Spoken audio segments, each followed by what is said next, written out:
Never before in all our history have these forces been so united against one candidate as they stand today. They are unanimous in their hate for me, and I welcome their hatred.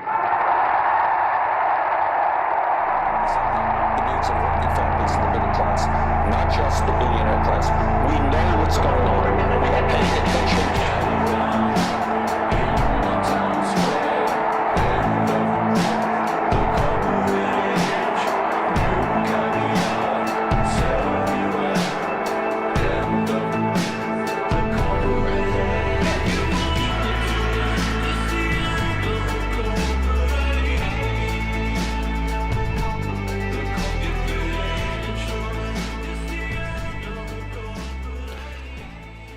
Good morning, everybody.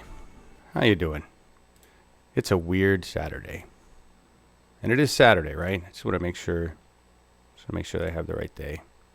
All right. I'm going to turn your audio on there. Why is my audio all of a sudden really loud? I will say this, Zoom is more stable than Hangouts for most things, but it likes to dick around with the audio settings. It's really weird. Anyway, good morning, everyone. There's a lot of people here. There's 23 of you already watching. That's awesome. Thank you for being here. Lately, as I watch the subscribership continue to dwindle and our shows not get a lot of views, and I'm not blaming anybody except for YouTube and the internets and the fact that I actually think now we are getting throttled to some extent. Everything just kind of nosedived, and I didn't think we were like doing anything worse. So. Anyway, that's what it is. And the reason I say that before I bring everybody else on is just to, if you can and you're here, please share our channel, share the links to our stuff. We are the press. You are the press of us. You know what I'm saying? It's like we have to, that's it. We don't have anybody else helping us or our candidates. So everybody if the most minimal thing you can do for the revolution is to share other people's content on social. And I am the Twitter person for Uphill Media, if you couldn't tell. The same rude, foul-mouthed Twitter's on here. I mean, you can tell it's me. Anyway, that's so, I spend a good significant portion of my day in between doing other things, tweeting out stuff. I mean, yes, I don't have another job other than the acre, right, to deal with, but it's important. It's like the thing to do. So thank you all for being here. Dennis, Al, Oz, Schultze, how you doing, Phil? And here's Markus and Laura, because I just left him over there. Hi, guys. Morning. Hi. Good morning. And welcome to Weird Saturday. Yeah, it is weird. It's just, I just feel weird, because tomorrow is No More Fools. Yeah. The fundraiser, right? We're almost ready. Yeah. Almost. And that's actually going to be really cool. I suppose I should talk about that now. We'll talk about upcoming events in a minute. We'll talk about No More Fools, because we got a lot of people showing up now. And the opener, you guys, I was just talking, this is what I was going to tell you in green room, but I got distracted. Mm-hmm. Brian Ramirez, who's also a former volunteer with us, okay, is with CFAR, which is CFARL, so it's Bernie or Bust on Twitter. Mm-hmm. But he's going to be joining us with Kelly Lane tomorrow at the same time to talk about CFAR. So that's going to happen. I think we're going to go live about 3:45 Pacific, and then so join us for that. That'll be before. And Brian Ramirez is Brom on chat, right? Yeah. Yes. Brom on, yeah. Yes. So thank you. I haven't seen him yet, but I connect those dots really easy. Yeah. So hi, I'm Melissa H. How you doing? Hey, Louise, Lynn, Natalie. Thank you guys for doing all the content work. Markus and content team, Lynn and Jeff. I don't even know who's on the team anymore. Lynn and Jeff and Jeff. Jeff and Kem. So many people. I just can't keep track of them all. It's too busy flying on my Learjet around. Anyway, it's Bernie is having. I know Bernie is having town halls all over town mall. Bernie is doing all sorts of stuff, and I really feel bad for not tracking him, not doing them. I just decided this time I'm not gonna, Bernie's got big media, we're better suited to focus on what we can do locally, right? What our resources are for. So Washington, California, Oregon, I'd like to push out towards the east as we can. We support a lot of people in other places. We the people still all over, but However, if Bernie is in Washington, Oregon, or California, yes, yes. And remember that we're supposed to have Nina back here sometime in June-ish, I think. Oh, cool. So yeah, they'll all show up. We got it around. Melissa, just I know this is totally not on topic. You're talking about. Does it really matter if Scott Pruitt leaves? I mean, the EPA has nobody left in there. Most of them have quit. They've deregulated most everything, and whoever they put in there is going to be worse, just by it seems to be what happens. So yes. I'm not sure. I don't know that it matters. Today they're set to roll back gasoline emissions to like I don't know what, Marcus. People nearly cried when Rex Tillerson had to leave, regarding the replacement, with John Bolton. Right. And, right. Yeah. It's difficult. Very difficult. Yeah. Wait a minute, Melissa. You're saying there were no progressive channels streaming the March for Our Lives? That's not true. TYT streamed March for Our Lives. Democracy Now! had a huge stream. CNN had a 4x stream. They're not a progressive channel, but they provided coverage. Well, my point, what people say, is that the March for Our Lives wasn't exactly a progressive event. All of the infrastructure behind it was decidedly corporate and media. And that's true. I mean, the message wasn't right. The message was great, and the participants, for the most part, I think, great for everybody who went out there and got a big, charge out of it for the, one Saturday a month. But if you look behind the scenes, the amount of money and organization that went across the country, everywhere, it gives one pause, and that's part of the reason that we didn't jump on that a whole lot. Did Dennis just leave?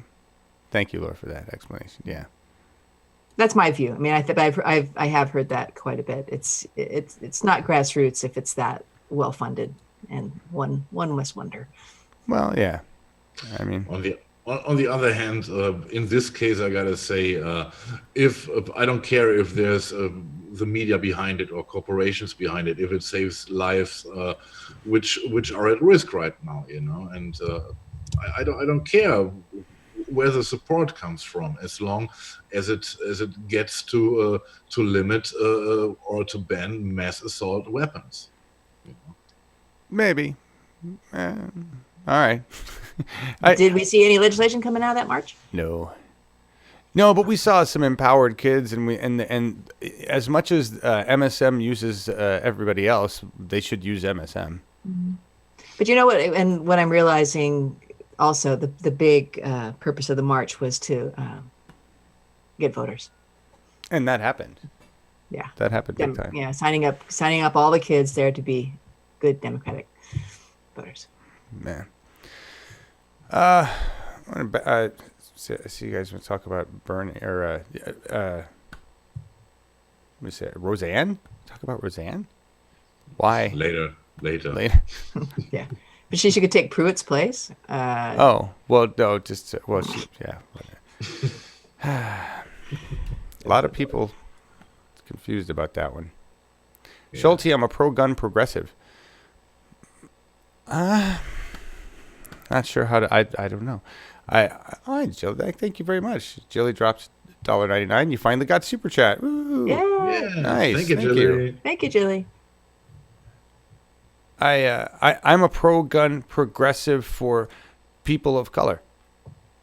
Yeah. How about that? I think every person who's not white should definitely carry a weapon because they're basically targets of cops. And almost every day we see another incident where black person gets killed or a person of color gets killed. Cop says, oh, they were doing this or doing that. Then footage comes out or an autopsy happens or something shows that the cops were full of shit. But cops don't get hurt. Cops don't get tried. Nothing happens to those cops. And But not much good happens to people of color carrying a weapon either. well, but I'm Yeah. saying if I was going to advocate for anybody owning a weapon or needing a reason to own a weapon in the United States today, it would be persons of color that need to defend themselves against a terrorist organization called the police. That's what I'm saying. Is that if I were a person of color, I would own a weapon today. If I didn't feel that my whiteness gave me at least a chance with a cop, then I would go buy a gun. And that's all I'm saying, because cops today have made it very clear, in my view, that they don't give a shit about their reputation. They don't give a shit about what's happening. They don't give a shit about people in their departments being racist shitbags. They don't care. Otherwise, cops would have done something about it. But cops have been silent, massively silent, insanely silent, and defensive. And they continue to lie. The recent shooting, they blatantly lied. Where is the honor? There is none. So quite frankly, you're faced with a terrorist organization. We got two kinds in the United States, really. We have white Christian Nazis and we have cops. White Christian Nazis are kind of indiscriminate. Cops attack persons of color. That's my view. And I'm waiting to talk to Dave Myers, who's a sheriff running in Los Angeles County, Los Angeles County Sheriff. Progressive. If you read the statements on his website, he's agreeing with this. He's like, yeah, we got problems, people. We got big problems we need to fix. So I'm hoping we can book him and talk to him, because, Working on it. it's really reached that. So, and there you go, Julie Love. That's I hate to, I'm just gonna go with this. I hate to say this, but when cops start getting blown away by somebody with an automatic weapon, I guarantee we'll have bans on automatic weapons so fast. So fast. Julie Love is right about that. The moment cops get in the line of fire of those weapons, you will see cops standing up going, we need to ban all these weapons right now. Take them out of civilians' hands. Right? And I bet you the NRA will stand up too. Well, we certainly can't have bump stocks in the hands of people that are shooting cops. But as long as it's persons of color, doesn't matter. Well, Doesn't matter. or they get tanks, Well, all right. Persons of color or cops? No, the cops, Yeah, I know. to make it to make them superior again. Yeah, agreed. It sounds crazy, but for me, it is already absolutely crazy what's going on in America. It is. Sorry, guys, about the audio peaks. I'm having a really crazy audio peak going on over here. So if you guys are hearing crackles and buzz, that's what's going on. I apologize. Hey, Marcus? Yes, I'm here still. All right, cool. I think it's just me. Sorry, everybody. Trying to get this adjusted. And leaving Marcus on screen. Yeah. All right, moving away from heavier things. I don't know, I just that's been bothering me. That's just been really bad. And I know you've got some slides to talk about it, Marcus, but we'll get there. We'll get there. Yeah. We're coming back to this later. Yeah. Yes, Louise, we really need to take firepower away from the police. We need to retrain our police. I want our police to just watch what police do in other parts of the world. That's really. Why can't you be like the cops in Germany or Britain? Not saying they're the best cops ever, but they're not blowing away people every day. That's all. All right. This was last. So we're going to go through let's go through stuff, and then we'll talk about No More Fools a little bit more. I want to go through last week. We had some good stuff on the Progressive California show, Progressive Oregon show. The first clip I pulled up, though, is with Adriel Hampton. And what is this, Mark? Oh, you want to go through this? Why am I doing this? Shit. Marcus, take us through this stuff. I'm so out of it today. Because you're the head moderator. No problem. No, okay, listen, everybody. I am so distracted with this event tomorrow. And I have been so you have no idea, between the very tiny crew of UHM, what it takes to organize 16 people coming in for an interview in a row remotely and put this together. And I am just, I'm I wanted it to be done. So I'm totally distracted, just out of my mind. I see. Wasn't even ready to do this show this morning. Marcus took a whole bunch of time, put together a beautiful program, and I'm just ignoring it, going off about cops. Marcus, take it away and tell us about the shows from last week. Okay, we'll start with the first one, Progressive California, and Laura was the host, and she had Adriel Hampton as her guest, and I chose the piece from her show in which Adriel Hampton talks about Gale Force, because I think it is very interesting what he has to say. Agreed. Here we go. Well, that's what you were supposed to. There. All right. Well, to that end, tell us a little bit about Gale Force. What is Gale Force, and why should we be interested in what we're doing here? Yeah, absolutely. So Gale Force is, the name comes from an article that was written about Gail McLaughlin in the East Bay Express. They did a nice cover story that the title was Gale Force. Mm-hmm.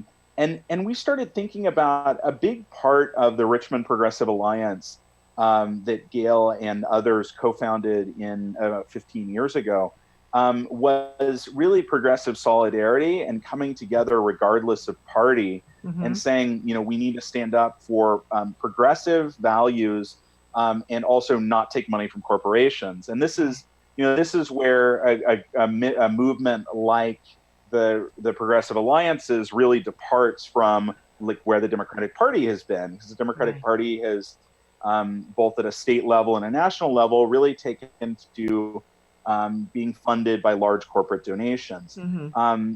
So with Gale Force, what we're doing is we're trying to say, one, Gale she's raising and spending more money than most progressive candidates do, not than all of them, but more than most. And we're trying, hopefully to use that money really, really efficiently to get the word out about corporate free, about progressive values, things like banning fracking, passing universal healthcare on demand in California, building more affordable housing, cracking down on guns and the sales without background checks here in California. Mm-hmm. And I like the way that she spelled it down to thought, how do that was the NSA. They just kind of looped in for a second there. They heard you mentioning guns. They heard some keywords. Oh my God.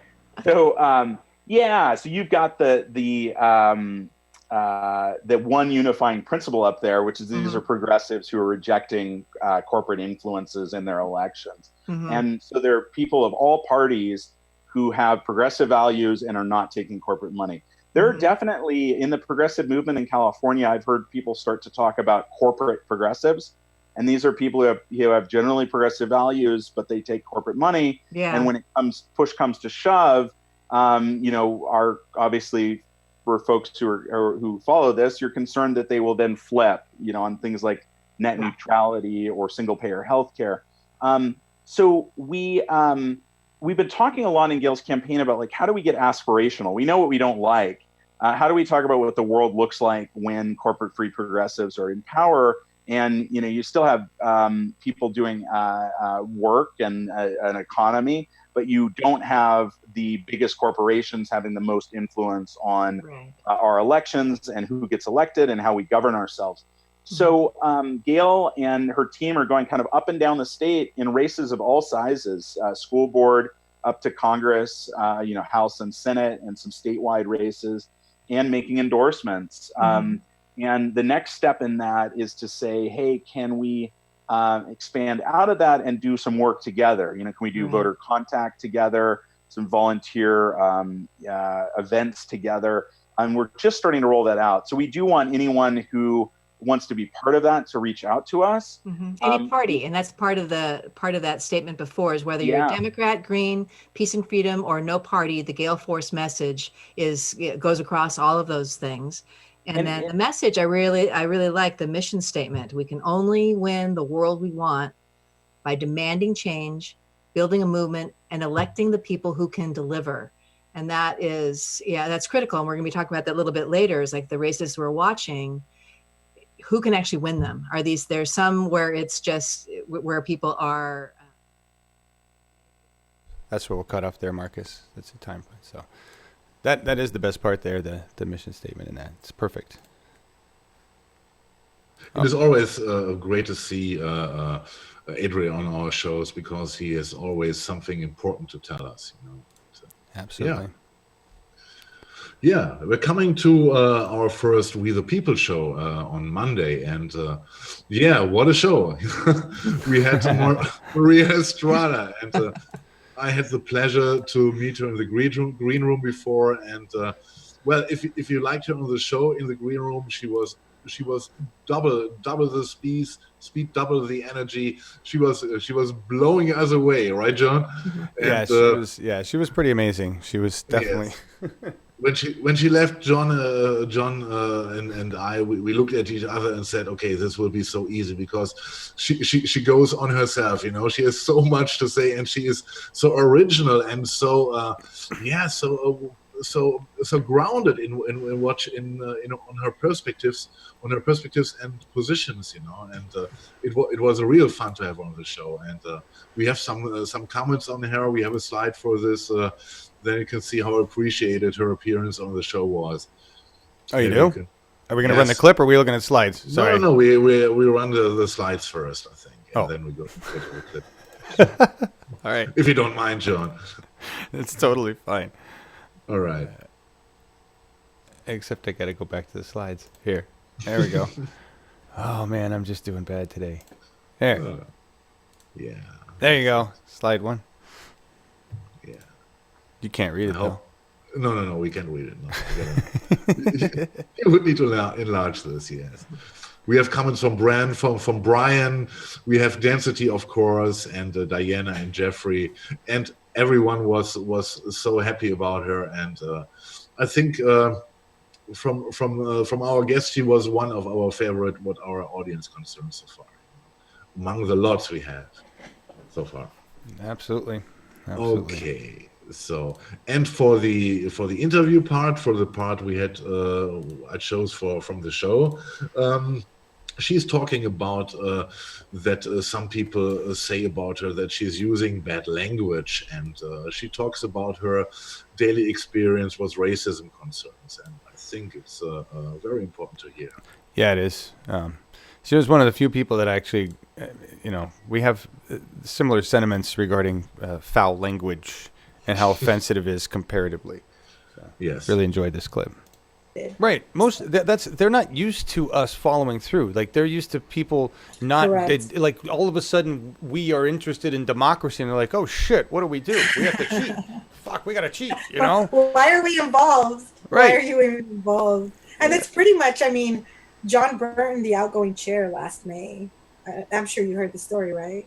I maybe I don't remember. Tell me the story.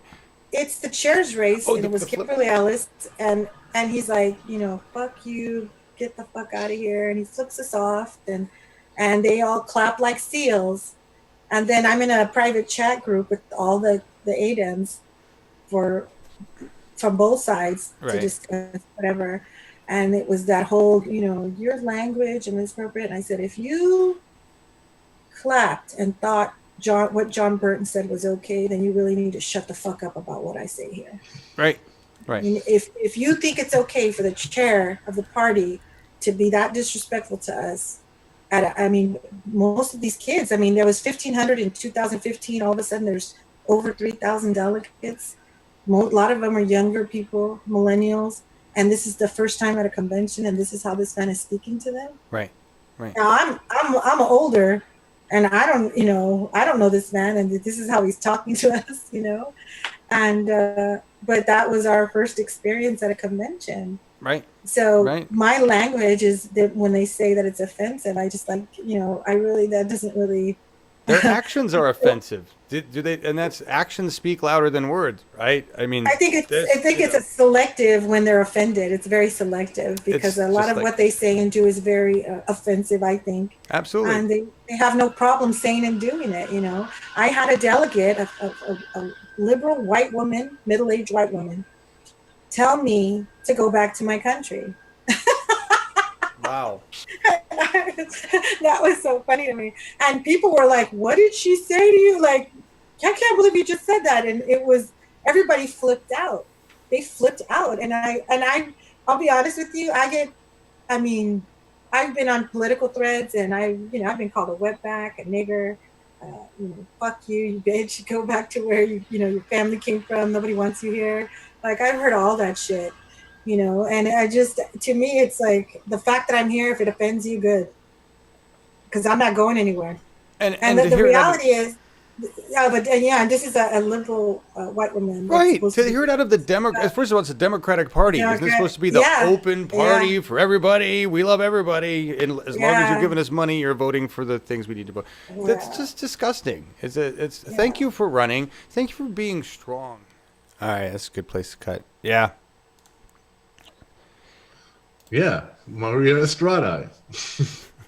She has so much energy, and what I think it was remarkable that she had, in my opinion, I might be wrong, but my impression was that she had a complete different approach to the younger people, and those who are supporting her in her campaign, and who she's talking to, in comparison to Wendy Reed we had the week before on our show. Yeah, and there was much, as I said last week, there was, in my impression, there was much bitterness within, and Maria Estrada is, in my opinion, as I said, I might be wrong, she is pushing the positive element about this. Agreed. She's running against Rendon, too.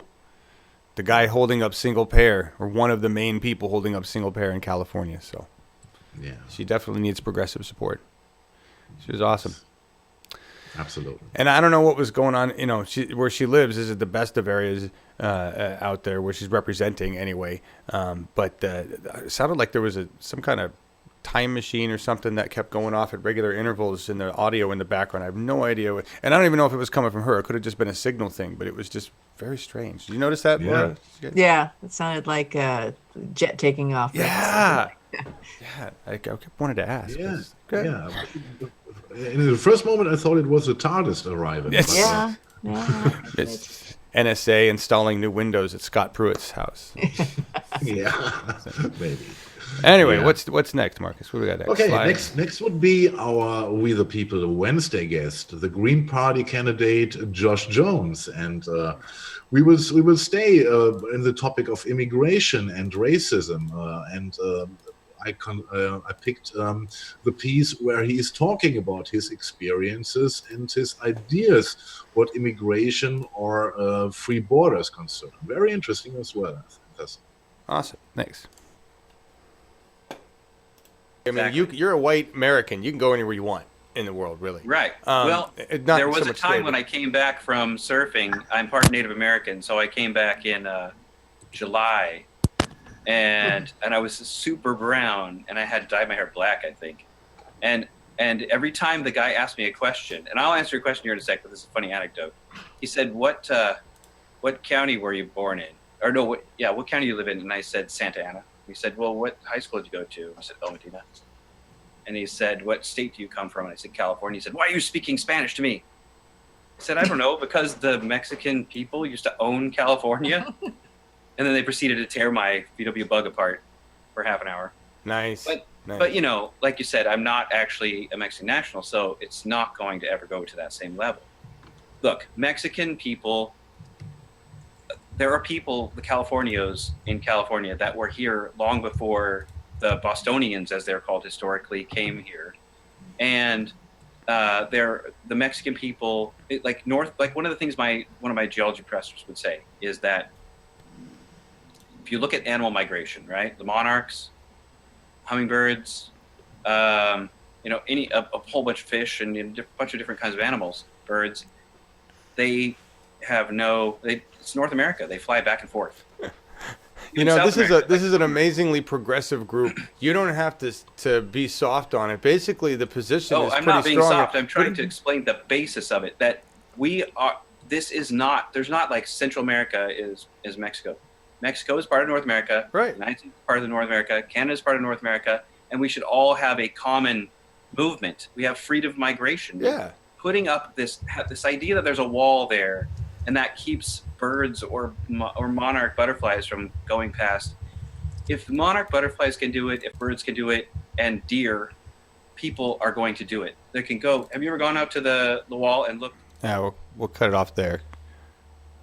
Oh, that's not what you want to look at. There you go. There's Josh Jones. Yeah, I like the monarch butterflies, Yeah, I like Josh. He was really good with relating stories to situations to some extent. So yeah, it was a good interview. Green guy. Yes. Yes. Yeah, it's fun to work with. And I don't know if what I thought was most impressive about that, Marcus, was that he was, basically he did so much work for the Bernie campaign. He went green, Democrat, and back to green, and I mean he really did a lot of work in the progressive movement in general. He's totally not stuck to party, right? Absolutely not. And another thing which impressed me about him was his time he puts into this to meet people. Yeah. He's traveling around most of the time. And, the money he invests, he can raise by donations. He invests all this money into traveling and to talk to people. And this is a very, very smart move. Yeah, he's definitely following the Bernie campaign model, which is your money goes to get you to see as many people as possible. He's 28 out of 50-something counties in California, which is huge. And then they have to raise more than $5,000 for bullshit stuff that they have to file with the Democratic Party to run as governor. The words, yeah. It's just crap. It was blowing me away. Yeah. So yeah, the model of their campaign is just awesome. What they're doing. Yeah. It's Josh Jones. Good guy. Yeah. What'd you think, Julie Love? Rendon, and draw and quarter as you see fit. Nice. Anyway, go on, Marcus. What's next?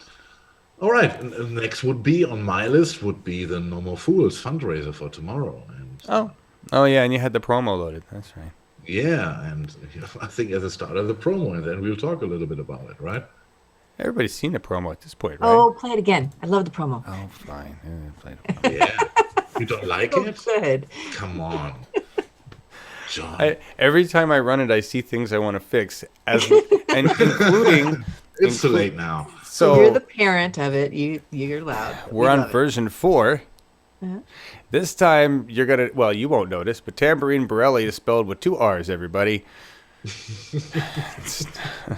Just keep making. Yeah. Thank God spelling doesn't count in a progressive movement. It really doesn't. It's just fighting for our lives. March for Our Lives wouldn't mind if you spelled things wrong. All right, here's the promo.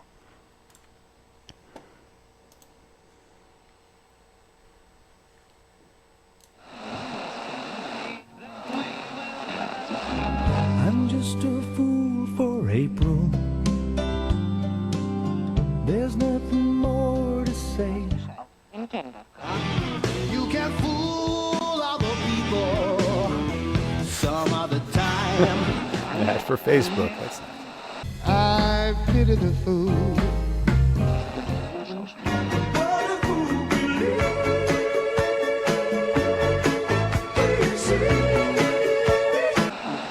Says fool me once. Shame on. If fool me, we can't get fooled again. I guess I'm dumb, but... One point said about Trump, quote, he's just a fucking fool. We don't get fooled again.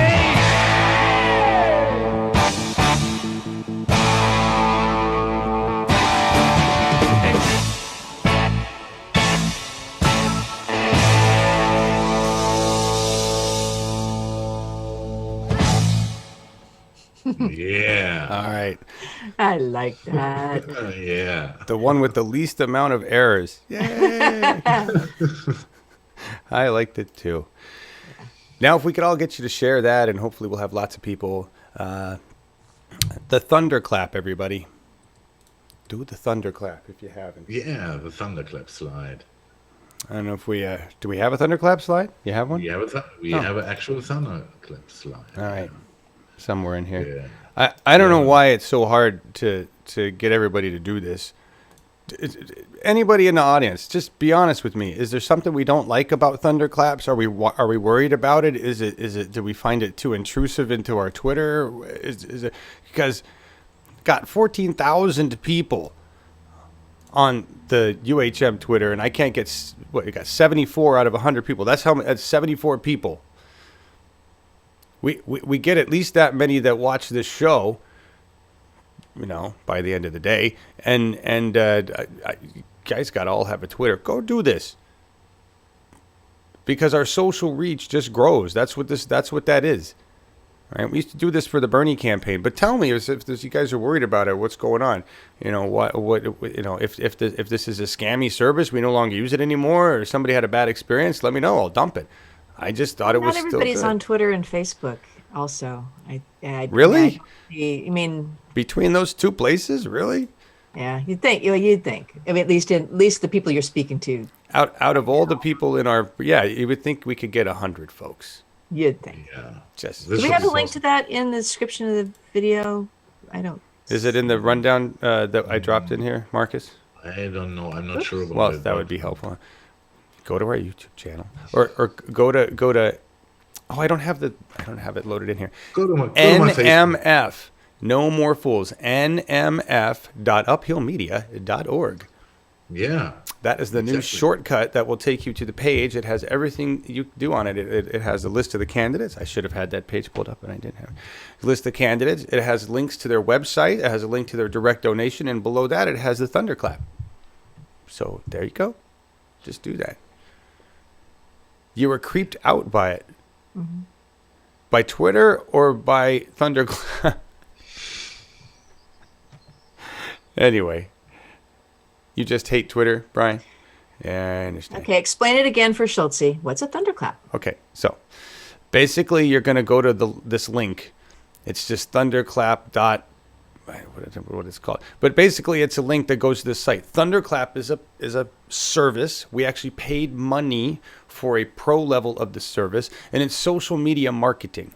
But what it does is you like when you let Facebook link to things, when you say I authorize this app to use my Twitter account, so it'll log in, you allow Thunderclap, the app, to access your Twitter account. And what it does is for one tweet on one day at one time, it tweets for your account the same message that you see on the screen right here. Everybody tweets this. So 74 people that will reach a total of 781,945 other people in social will tweet that message. Join the conversation and music to support progressive candidates and organizations in California, Oregon, and Washington. No More Fools.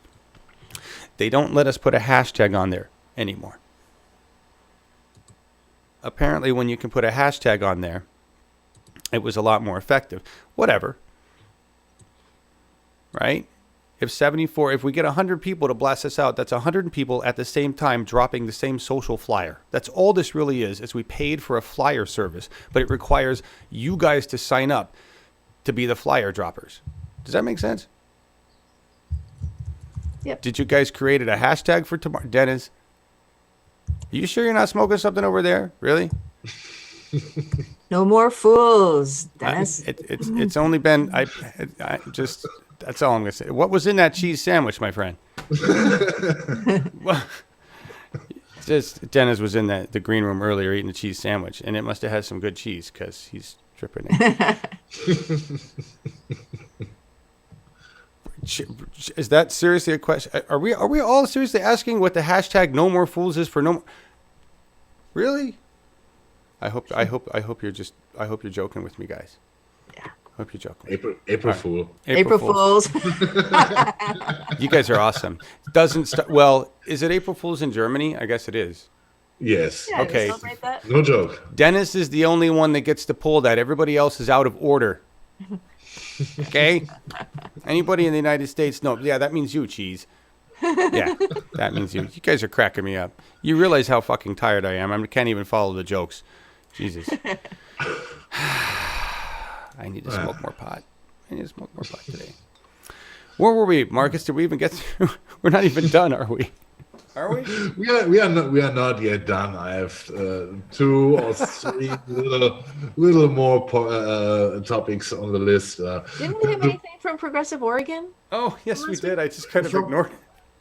Progressive Oregon. I did not pick a piece from Progressive Oregon. No. I think with 3 candidates for today, we covered a lot already. Oh, okay. Just checking. Progressive Oregon did do a good show, and Larry brought on 3 people. And yes. Hang on a second. You're right. I totally skipped it. I shouldn't do that. Larry pays me. I got to cover his show. So, Larry had 3 women on: Eileen, Reavey, Joyce, Judy, and Rachel Prusak. Rachel is running somewhere, but I don't remember. In Oregon, it's running in Oregon for something. Pardon me, Rachel. I'm sorry. Joyce Judy is running against Peter Courtney, who is an Oregon senator who blocks pretty much all progressive stuff. We'll be hearing more from her during the No More Fools event. Hashtag No More Fools. Eileen Reavey is now the campaign manager, actually, for Joyce Judy. But she is huge. First of all, she is huge advocate working on, and I believe, like the founder of President. She's one of the big persons involved with the National Popular Vote movement in Oregon. Okay. That's one of the things that Peter Courtney is blocking, right? Like, National Popular Vote is something we want. And Oregonians have said, yeah, we want that. And the Democratic Party has said, yeah, we want that. And except for the establishment aspect of the Democratic Party. So anyway, it's really cool. And that's what this was about. It was talking about National Popular Vote shakes the party, because we almost got it. Almost. We're in California, Oregon, and Washington, what we're seeing, what we're understanding, and this is just in these 3 states. I can't talk to the rest. We have a few individuals in power in each state that are holding back the flood of progress. And it's going to take a couple election cycles to really get rid of these people, because they're entrenched, they're powerful, and they've been there a long time. Peter Courtney's one of them, right? And, within the Democratic Party proper, there's a problem. There's a lot of problems there with the Democratic Party of Oregon. There's definitely some establishment in power, and I'm just going to leave it at that. There's also some progressives in power, some young progressives in power, but they've got to work it, right? Washington is the same boat, right?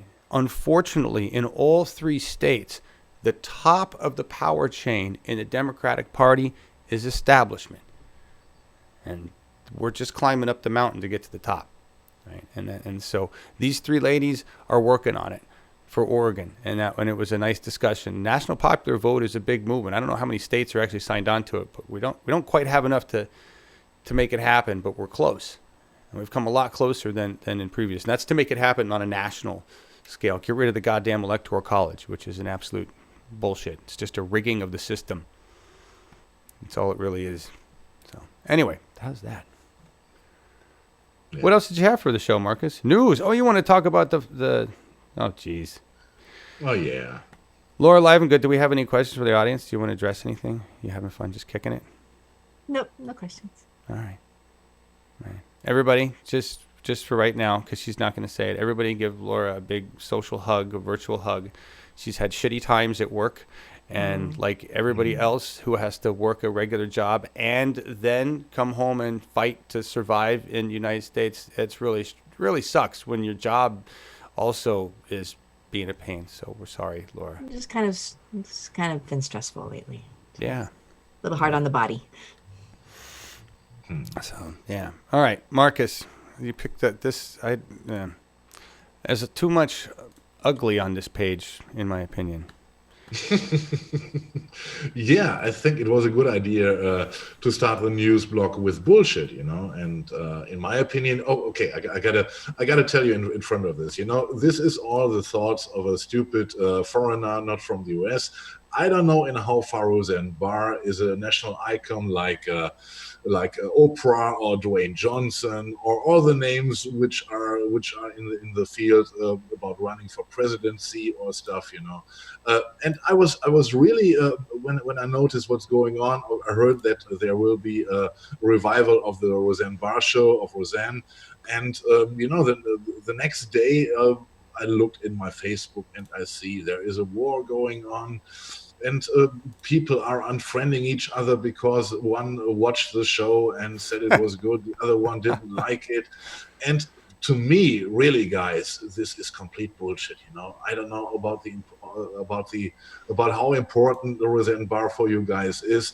I think it's a complete bullshit, and it's distraction, and doesn't lead nowhere. 18 million viewers, okay, but who cares? It has zero importance. Forget about it. And I know that I'm preaching to the choir here, mostly, I guess.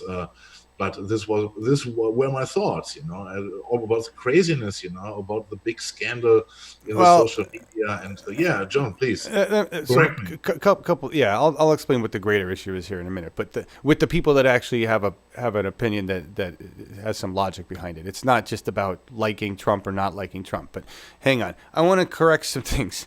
Sorry, I didn't mean to make things more confusing. Yes, you can use the hashtag No More Fools. That is the hashtag for the event. And you can tweet and Facebook and social media your ass off with that hashtag. No More Fools all fucking day long tomorrow, okay? And today. What I was saying about Thunderclap, the service, is that because it aggregates everybody's tweets at the same time, it's very powerful. And Twitter put a regulation on Thunderclap to say that when I type in my message for you guys to repeat, I can't use a hashtag. Because if we had enough people, we could make a hashtag trend in 1 second. That's why. All right. We can certainly, after we've pushed it out on the Thunderclap, we can all grab it again and drop the hashtag in there and retweet it. All right. But that's the point of this. It's a set it and forget it social media thing. All right. So that's what I was trying to say. We can absolutely use the hashtag Thunderclap the service, and there should not be an app you need to download. You just allow Thunderclap to access your Twitter account, which is the same thing that you've seen every other social media platform ask to do. Okay? They all ask to do the same thing. Right? So I just want to explain that. Hopefully it'll have the whole reason we're doing this at 3:30 is to hopefully have a bunch of people show up who are like, oh, what's going on, right? Because all you folks here that watch this show, the same 300-400 people that come by every day, all right? And hey, Lauren, I know you watch, just going to say. Anyway, we're the same small pool here, same 300-400 folks. And if we want to have a bigger reach, then we need to use services like this. At least I'm trying to hope this expands our reach because we're not TYT. And because we don't have hundreds of thousands of dollars to invest in marketing. I mean, this Thunderclap Pro thing was $50. But that's $50 that you guys donated to us because that's how this gets paid for. So you paid for the service. Use it. There you go.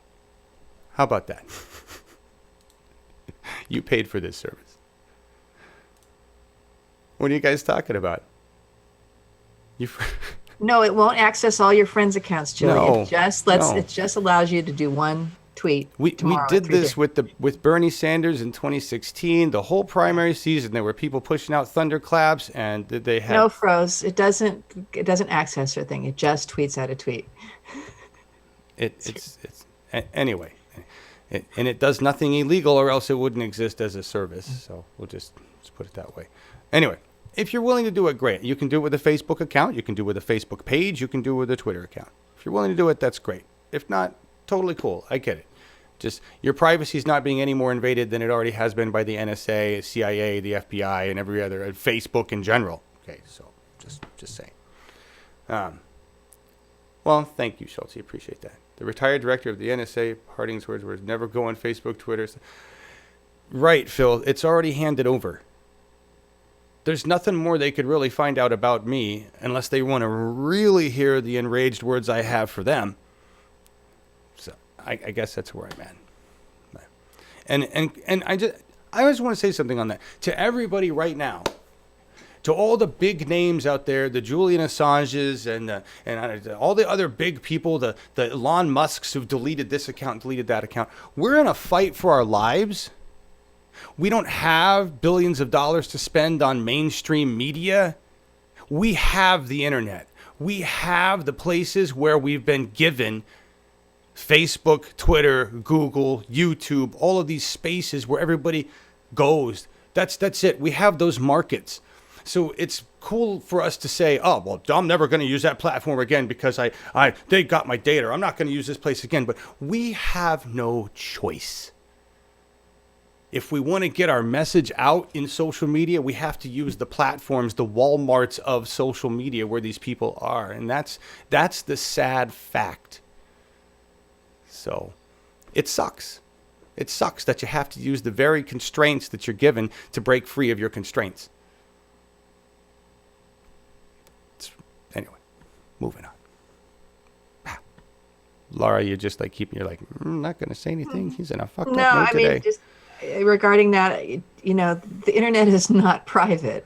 If you don't want something out, on the internet, don't put it on Facebook.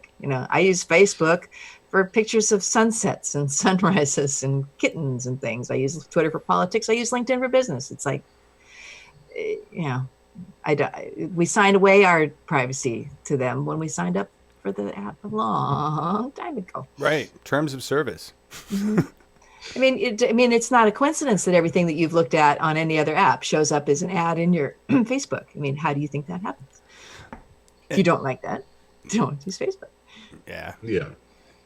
And listen, it's and yes, Rose, they're the Walmarts of social media. There's nothing else to call them. It's really, and people try to come up with new spaces all the time, and maybe we can get enough people to flock to those spaces, but it's still going to be a bubble. See what I'm saying? Yeah. This is a bubble. We're a bubble. That's why I push so hard for us to share and get content out, because we got to break free of the bubble, and we're being censored and blocked. And I can see it in our numbers. Anybody that makes any waves at all in the progressive movement gets hit wherever they are on social media right now. The force is not with us in social media. Put it that way. I just saw the Last Jedi. Sorry, I had to go there. I just want to say I feel as old as Luke Skywalker looked. He looked tired. Well, he was tired. He died. Anyway, yeah, just going there. We'll talk about that another time. Marcus, you had more issues you want to talk about besides Trump. You have Children of the Revolution, Part 1. David Hogg. You want to go back into that? And I think this shows that social media can be a success, and it is a little story which we have here in the slides. It covers what happens with Laura Ingraham and mocking David Hogg about his attempts for universities, for colleges.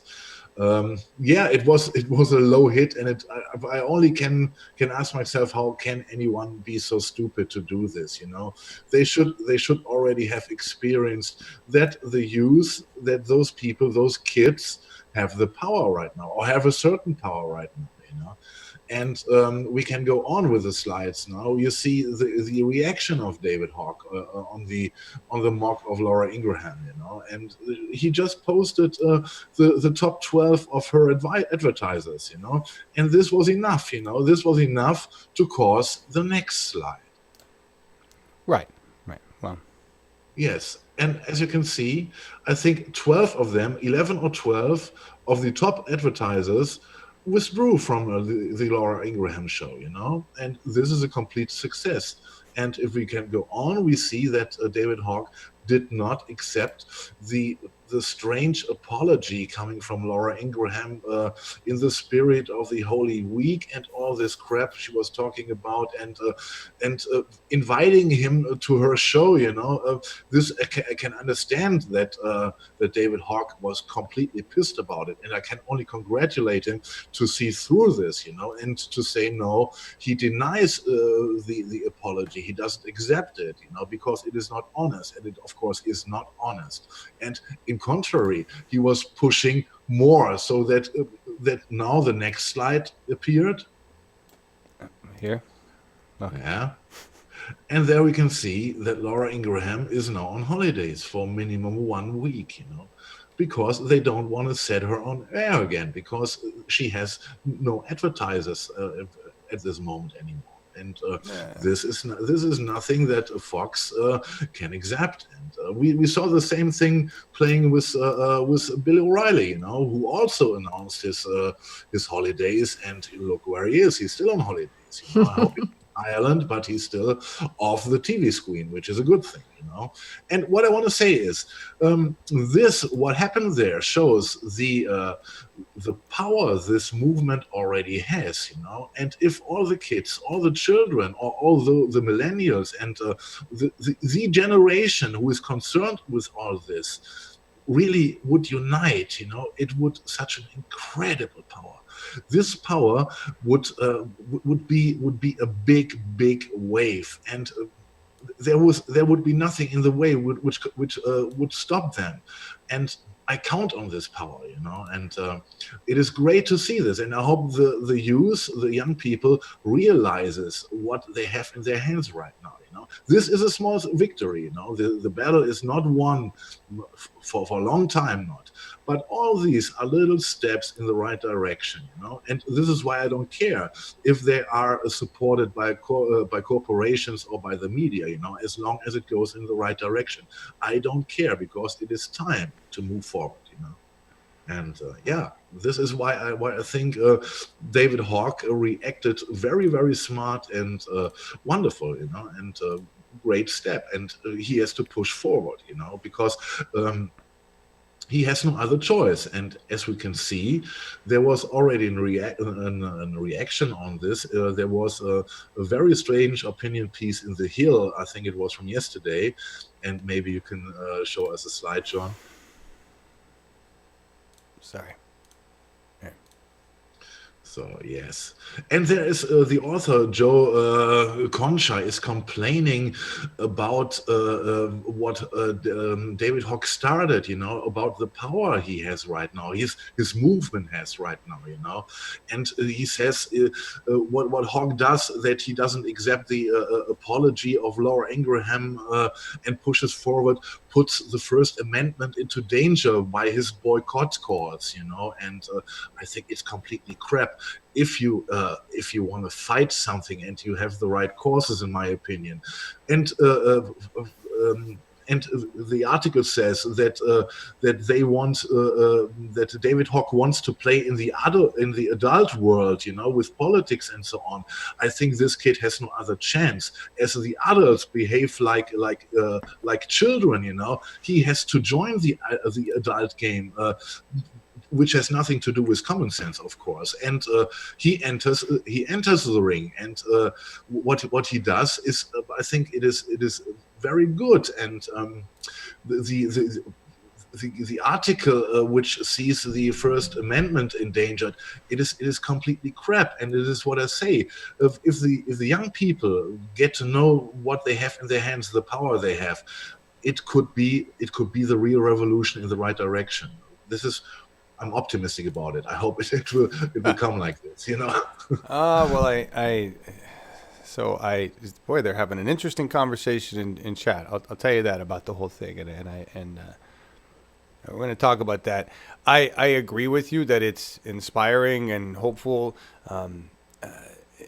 There's also some mixed stuff going on here that I'm not sure Germans can see because of how capitalistically corrupt America is. So in terms of the what's going on. So I want to just clarify some things here. Yeah, I know what you mean, but what I see from the interviews with David Hawk and the others, they are completely aware what's going on. That the media and corporations are using them at this moment. They are completely aware of this. You know, the question is in how far they are going with them the way. You know, but in the end, they don't need them.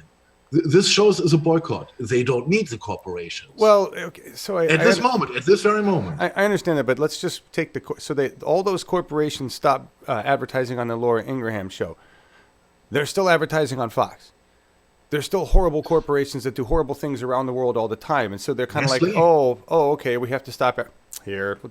How about we take it out of this pile? We'll put it over here for a month, Fox, and then when everybody forgets about this, we'll go back to it's become one of those glancing blows, and basically corporate media now handles it like, take a vacation, don't worry about it. We'll deal with you. Yeah. That's really what this is. So it's sort of effective. My concern, what really needs to happen with all of these kids is that they need to get their asses to the ballot box. Yes, and they've all said that they're going to do that. This is what I mean when that they should know their power, the power they have. And they do, and they do. A couple of things out of chat. First of all, David Hogg is one person who speaks, who's gotten a lot of airtime out of dozens of kids. So let's not make him the figurehead leader of this movement. Let's not make him the fall person for anything that goes on. I see it being set up right now. Let's not do that like we do with every other person that seems to end up at the top of the media chain. They're the leader, they're in charge, they're the fall person, they're what's wrong. All right? He wasn't even there.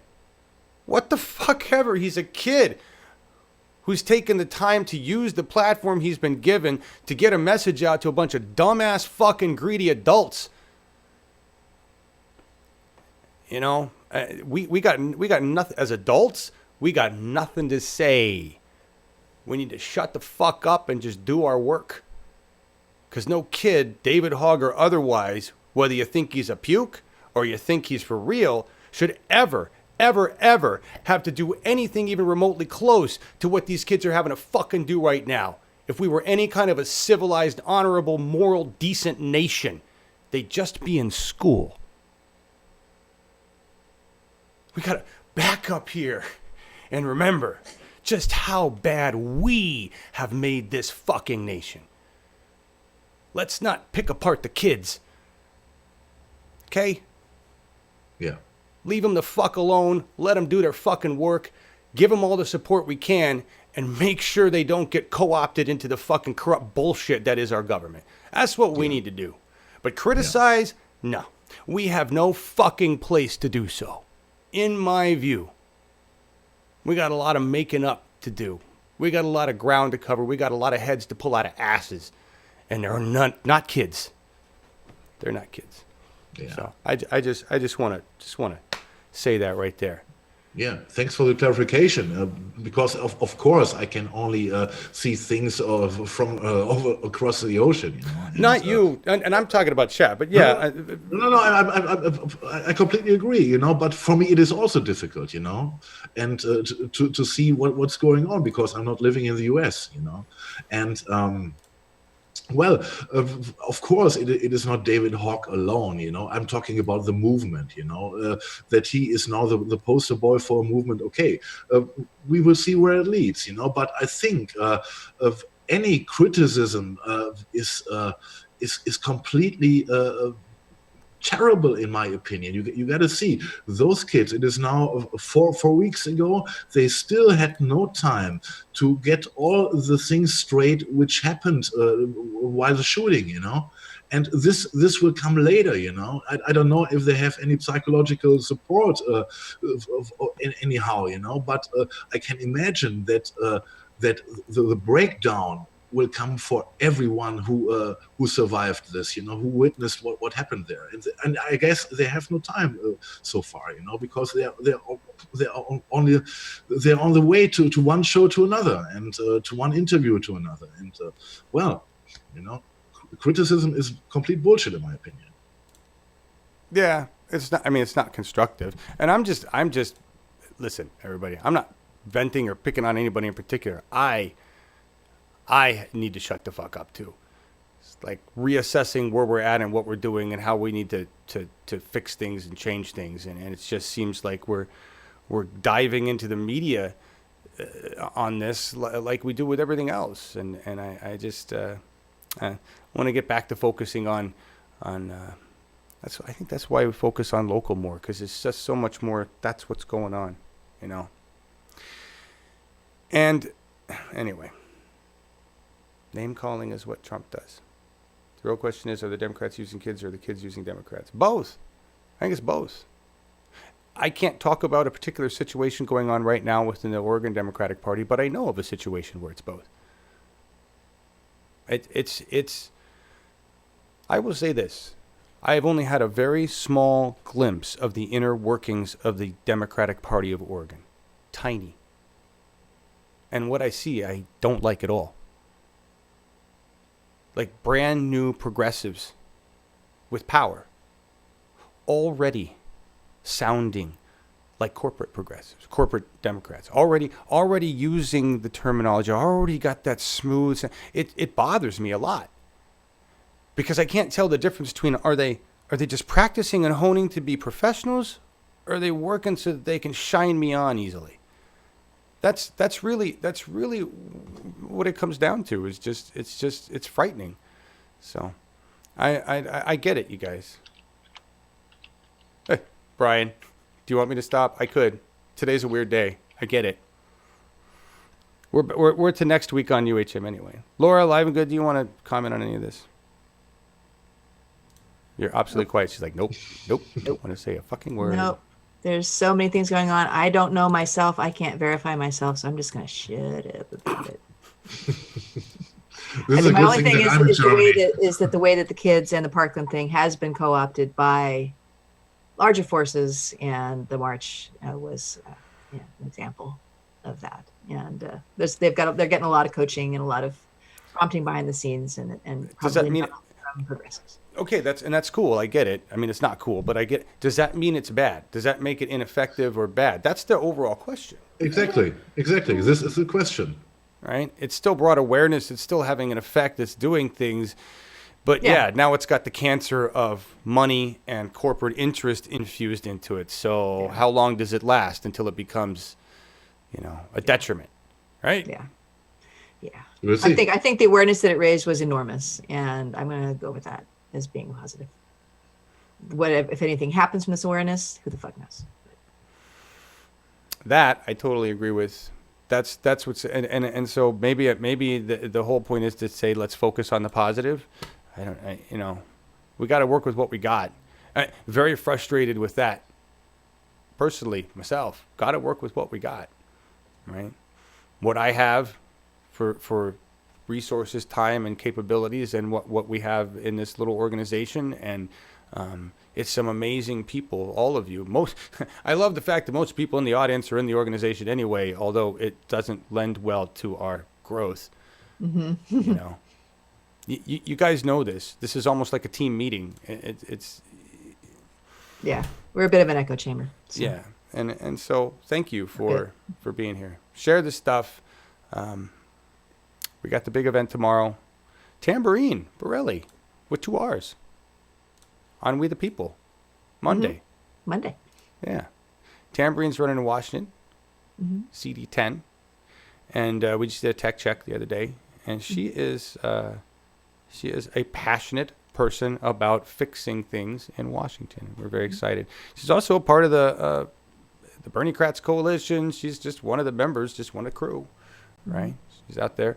And then I think we finally got an email, Laura. We confirmed. Yes. Shahid Buttar, who is running against Nancy Pelosi in District 12, is confirmed for Wednesday. I don't know if you had a chance to put his card in. No, I don't have I don't even make. That's okay. Oh no, we have a card. That's right. Shoot. We only heard from him this morning that he was absolutely confirmed that he's in. So, and he's really interesting. If you watched the meet and greet that I did almost a month ago up in San Francisco at Gale, Adriel interviewed him, and he's fascinating. He's actually a DJ and very active in progressive politics and very well spoken. So we're looking forward to talking to him on Wednesday. Awesome. And yes, you're absolutely right, Jilly. Not Jilly, who said that? Lynn, I loaded the card with 1 R for Borelli because I have both. 50-50 chance of getting that right. Oh well. Yeah. It pronounces the same. At least the first letter and the last letter are right, and that's I swear, for the show, it will be 2 R's. I promise. I promise. In the end, we just hope she wins, and then it doesn't really matter. I even didn't realize we have 2 cards. When I put it in. Mm-hmm. I just saw. With a first name like Tambourine, who is even looking at her last name? Yeah. Right. That's. Yeah. That's there's Tambourine. I grabbed it and put it in. Yeah. I mean, she's like, okay, she's an Italian. Cool first name. Yeah. Right? That's basically how it goes. Just thank you, Lynn. That was not your fault. That's No, absolutely not. No. No. I know, Brian, you're waiting for that. Brian's moving, by the way. Got Brian Cheeseman. Yeah, Brian got a house. Yay, Brian.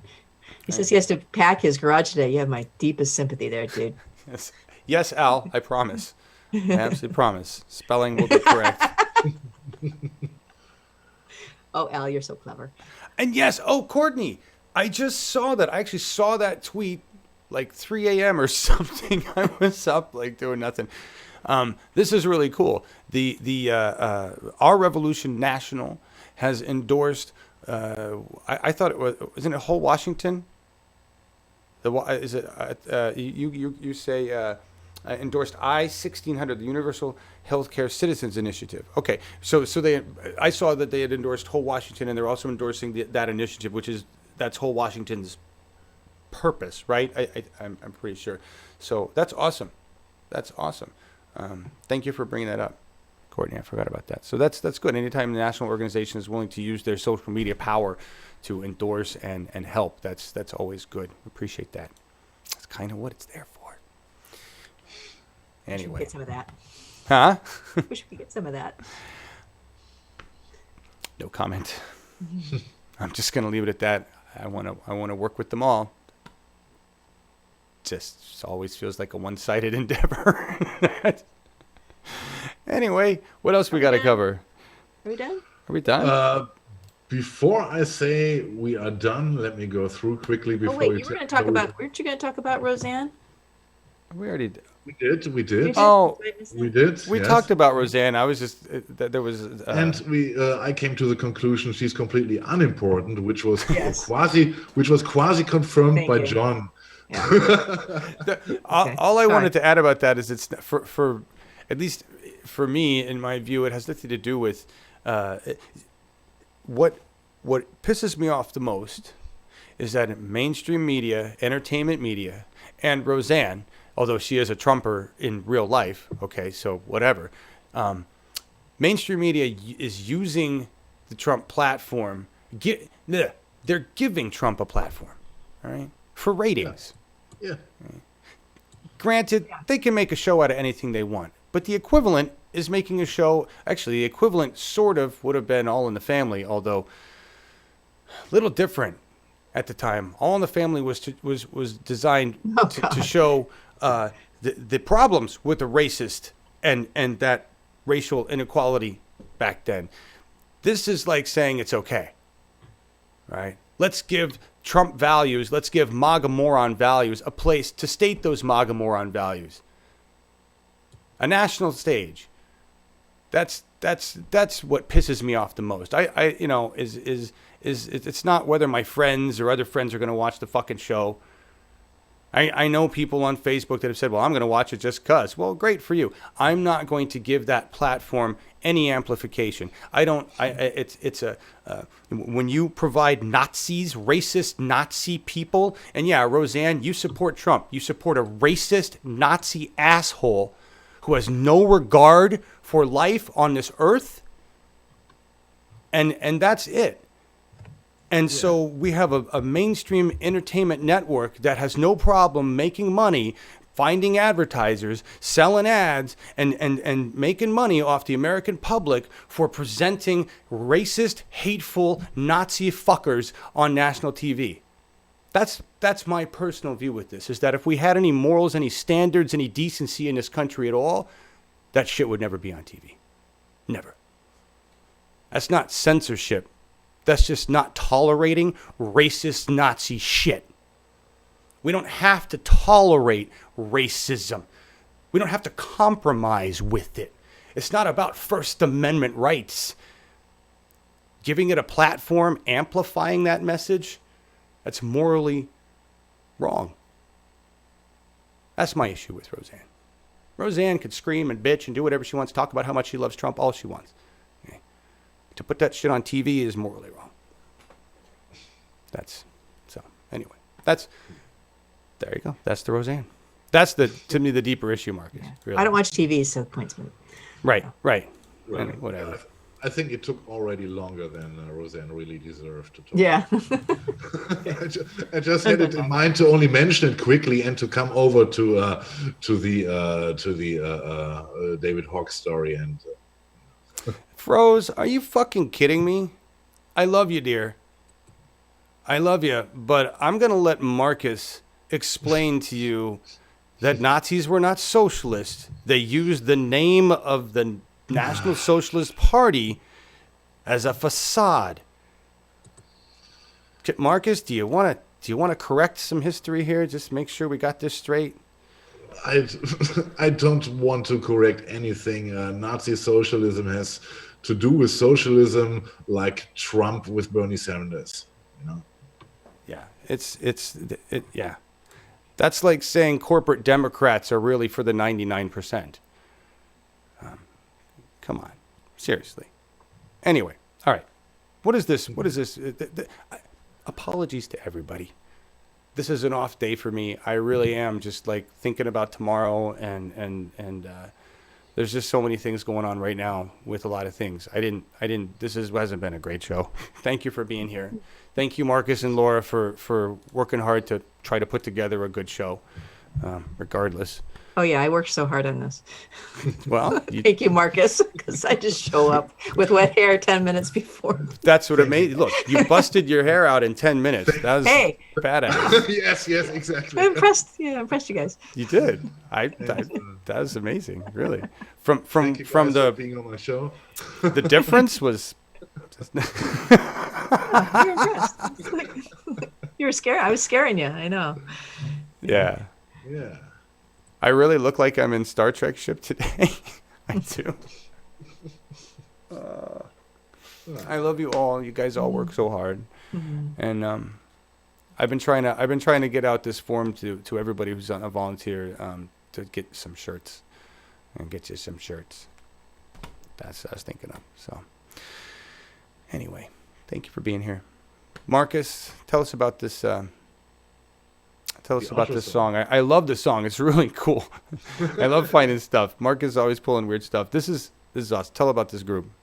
Yeah, it's an American band, but it's an American band full of immigrants. You know, the people Trump don't like, and they're coming from Ukraine, from Russia, from Belarus.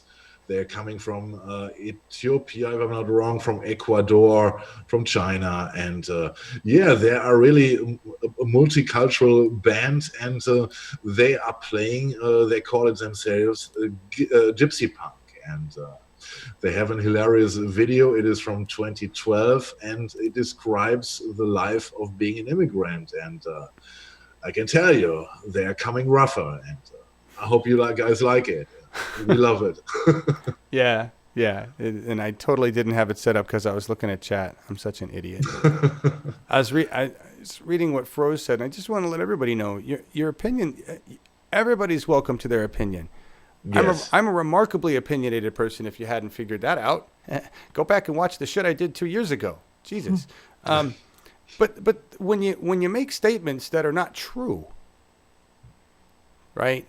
Saying the Nazis were socialist, they weren't, and that's a difference. That's and I've made statements that aren't true too, and I've had to go, whoops, that was not true. I thought it was, right?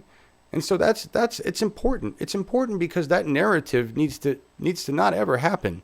And there's a lot of people in social media that we've seen how narrative gets spun. We've seen it happen with Bernie Sanders and other people. So Froze, your opinion is always welcome.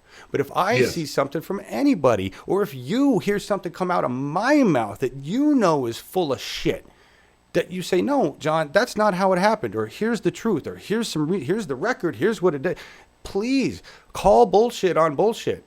Yeah, that's what we all have to do that with each other. That's how we correct the narrative. I guarantee you that my white bread, completely whitewashed understanding of American history is deep in process of being corrected right now. There are so many things that I understood to be true that are not, and that's just part of learning. Markus has taught me so many things about my own goddamn democracy. Nah. I know. So anyway, that's I would say that there's lots of different news out there from lots of different sources, and consider the sources. We do have there's out on YouTube. There is a lot of conflicting information about just about anything, and just be discriminating in who you decide to believe. And if you can't verify for yourself, then that's how I am. It's like, I don't know. I get so frustrated with all the different narratives going around that I just have to say, I really don't know. Yeah. Right. And this is, go ahead. This is why it is important that we as a community share our thoughts, and correct ourselves if needed, As I said, I can be completely wrong with my perspectives on America because I'm not living there, but I can only tell you what's my impression of what's come over me. Yes. Yeah. And we all appreciate alternative views. We just all need to check each other on the accuracy of stuff. That's the problem with the internet. That's what all the old people were worried about.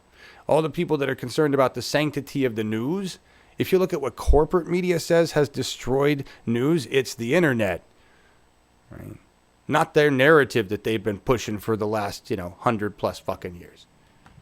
It's interesting. There is some truth to that. The internet has given you and me the power to know the truth, but it's up to us to discover through the bullshit. That's the problem. Right? So, anyway, you, I miss BTO. I saw you just slamming the BTO there. We're an American band. All right. Oh, that was Schultz. He says, Marcus, you're a damn good German. Damn good German. Yeah, I understand the message. Yeah. Do you? All right. I've definitely talked long enough. Going to shut the fuck up. We're going to listen to Gorgo Bordello. Is that how it's pronounced? Gorgo Bordello. Yes, they took the name from Nikolai Gogol, which was a very known Ukrainian Russian writer. A dramatist, and the next part of the band's name, Bordello, is it's how do you call it in America? A bordello. It's a brothel, right? Is it? Brothel. Yes. Mm-hmm. I forgot his name. Yes. It is Google brothel, if you want so. Bordello. I love this piece. You'll figure out. Hopefully, you'll figure out quickly. The immigrants are also the band members. Yeah. Scary looking folks. So rough. Gonna take your gerbs. I love y'all.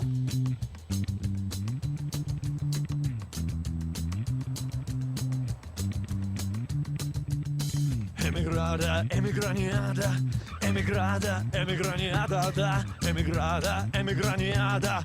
We're coming rougher every time. We're coming rougher, we're coming rougher every time. Hey, hey, hey, hey. We're coming rougher every time. Emigrada, emigraniada, emigrada, emigraniada, emigrada, emigraniada. We're coming rougher every time.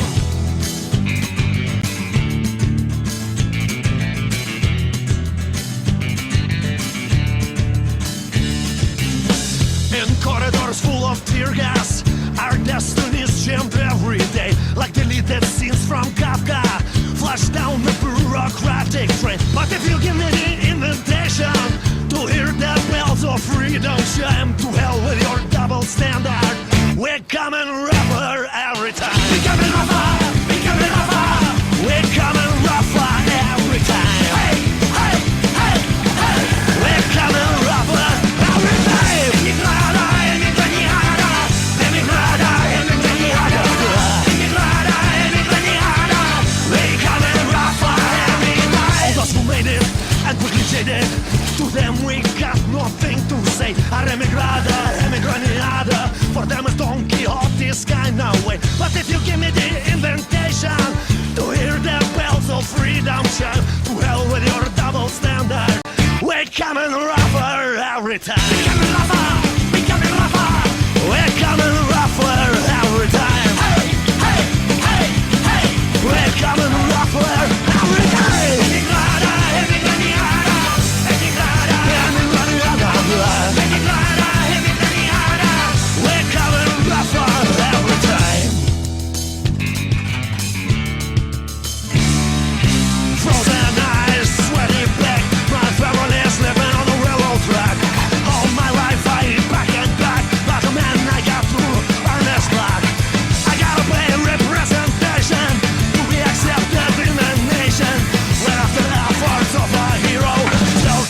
start again from zero.